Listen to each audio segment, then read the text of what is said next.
Paper Fall Bros. Purchase today. Ako'y binagbala, natagpuan ko na ang hinahanap kong dalaga. Siya ang Diyosa na buhay ko. Diyosa na buhay ko. It sounds like la la la la. Mukhang hindi ko na kailangan ng marijuana. Siya ang Diyosa na buhay ko. Diyosa na buhay ko. Akala ko wala ng kwenta ang buhay ko, pero sa'yo ay nagkakulay ito.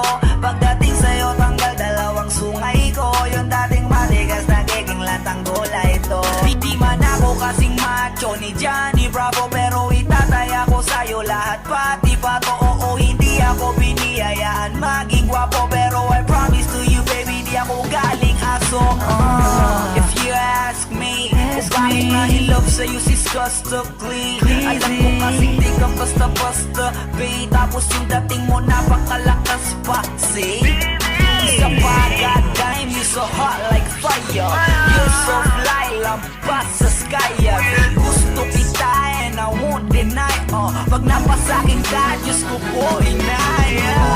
Ako'y binagbala, natagpuan ko na ang hinahanap kong dalaga. Siya ang Diyosa na buhay ko. Diyosa na buhay ko. It sounds like la la la la. Mukhang hindi ko na kailangan ng marijuana. Siya ang Diyosa na buhay ko.